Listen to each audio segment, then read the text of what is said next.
মুরগি জলদি কোন কার কি লারকা নাকি লারকি সরকারি চাকরি জাগো তারাই খাইবো টার্কি। ফার্ম কেজি 200, দেশি নিলে 600, হাঁসের জোড়া 1200, ঝাল লাগবো সে 800।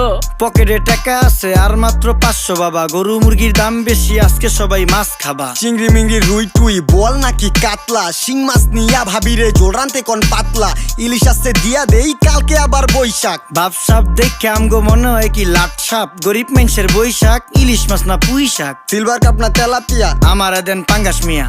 এই মাছ ধরতেও ঘিন লাগে হাত দিয়া। দেখছেন কি কয় হ্যার লাগে গিনা, বাজারের সব জিনিসই স্বর্ণের দামে কিনা। হ ঘু খায় সব মাছে, কালার খায় পাঙ্গাসে, ডিম পারে মুরগি আর ব্যথা পায় রাজা হাসে। দুঃখ কমু কার কাছে, টাকা নেই কা হাজার হাজার, চলো বাবা যাইয়া দেখি কি অবস্থা কাঁচা বাজার। ওই মিয়া হাত দিবেন না, মরিচের কেজি 1000। দেখতাছেন না মরিচ গার্ড দিতে রাখছি বডি গার্ড। এইটা আবার কোন পাট, আলিপ লাইলার সিনবাদ? যেইটা